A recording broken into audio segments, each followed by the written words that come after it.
Hey y'all, I'm here near Miss Mademoiselle, who has had some improvements to herself. I was able to buy her a head at the dollar store. So now Mademoiselle Mannequin has a head as well as a torso. Of course it's a fake head, it's a styrofoam head, and you can see the old empty tissue box that's holding her head up so it doesn't fall off. But anyway, I'm going to go over there and stand in front of there and give you a little talk on these jeans that we're working on. And what I wanted to point out to you is this is the right front of the jean. That's the outside and that's the inside. You can see the pocket there, the inside of the pocket at the top, that white pocket lining with some printing on it. What I'm going to be doing in this video is showing you how I learned to rip stitches on the seams.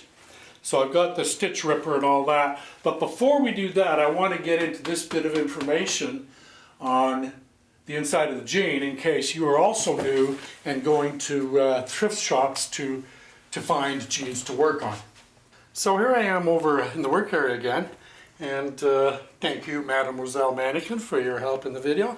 And what I want to point out to you with the stitch ripper point is that it says for over 140 years in English, and then it says depuis plus de 104e an. I'm not sure that quatrième means 40. 14, that should be 104e an. So for over 150 years, 140 years, and these are thrift shop jeans. I got these at the thrift store, the vintage store. Paid 15 bucks Canadian, about 11.5 American for these. And right next to them over there, I have a new pair of 501s. And in the 501s, in very small print, right under the 501, it says for over 150 years. So these were made 2024, so that would lead me to believe and speculate that these jeans are 2014 or previous. So that's an interesting thing if you're buying both new jeans and thrift shop or vintage shop or used jeans. Now, so I wanted to show you that because I learned about that, and I just wanted to point that out so you can figure out roughly. As far as I know, the information I have learned that in order for jeans to be vintage Levi's, they have to be made in the USA. They have to be made in the USA. So that's a big one because a lot of times they're not made in the USA anymore. And so if it doesn't say made in the USA, they may be old, but they're not official vintage. But that doesn't really matter.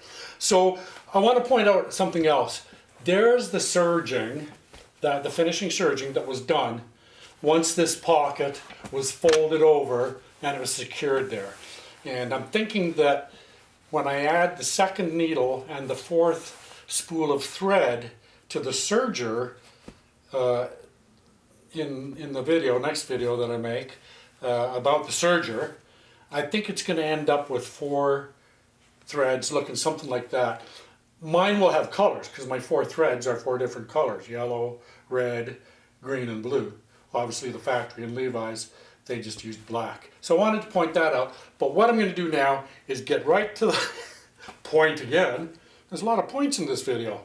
Another very important point I would like to make, I know you're glad I didn't say point out. Another very important point, there I did, I fell right into it, that I want to mention is that when I became a committed sewer, I also had to become a committed ironer. And I did have to get another Singer Steamcraft. My first one, it croaked. I don't know, it just up and stopped. So I got another one, and there it's working nicely now. And so we're going to get to work right now on the seam ripping with the mighty seam ripper. Alrighty. The thread ripper, it has a little red ball on it. And the thread ripper, if I can find my pointer, no I can't. What are we going to use? I'll use this. I'll use the other thread ripper to point at this one. But the thread ripper has the sharp blade on the thread ripper, the sharp blade on the thread ripper, the sharp point part is right down there. And so I learned that when you want to rip thread, you have to take the ball and put it under where the thread is. And then you push it forward, and the ball prevents the pointed end of the ripper from tearing into the thread. Because if that goes into the, into the material, into the cloth. Because if that goes into the cloth, if you do it that way, then that point is going to tear into this cloth whether it gets the thread or not. It will destroy the cloth. So if you're using a thread ripper and you really are new like I am, this is a valuable video for you because you want to get it right under the thread that's right there with the ball, and then as I push it forward, whoops, I got snagged somewhere, it starts to rip. And it should work, hopefully, that you can get it in there and then go right up like that for, but I did about 5 or 6 stitches there. Now I'm here, a few more. See the thread coming out? That's done now. That's all done.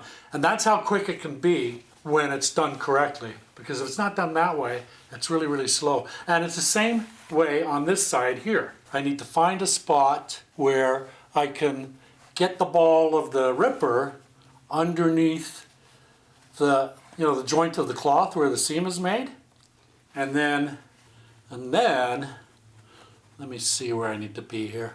I need to be in here. There. Let me rip that out.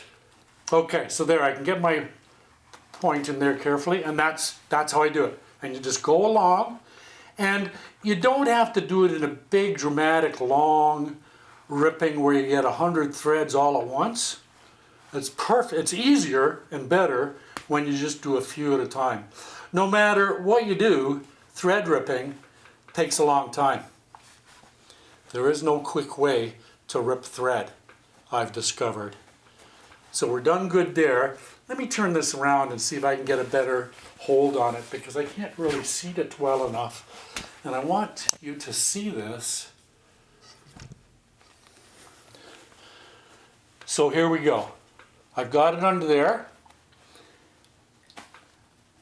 See that? More thread coming out, loose, sticking out. And I'm only getting 1 or 2 or 3, but eventually, once you practice, you can get a bunch of them. See, we made some real progress there. And there.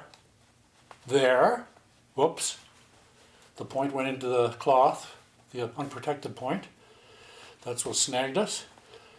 And here we are. And now I should be able to undo that like that. There. And that's how the ripper works. And then you can just go in and take all those threads out if that's what you need and want to do. If you're going to reuse this cloth, this denim, then you'd want to get it all out of there. But once you get it started, it is really easy to pull all the thread out. The reason I like buying brand new jeans is because they're brand new, and the reason I like buying used jeans is because it's recycling jeans. It takes a lot of water and other processes that could be somewhat negatively affect the environment. So even though some people may ridicule going to a thrift store to buy old used clothes, just know that it's an excellent way to recycle. Here's the beautiful denim, there's the beautiful thread rippers, and there's the beautiful pocket lining for the pockets I'm going to be making in the next 2 or 3 videos. So I'm going to get back to working on that serger. What do you think of this video? Is it worth subscribing to? I hope so. Thanks, y'all.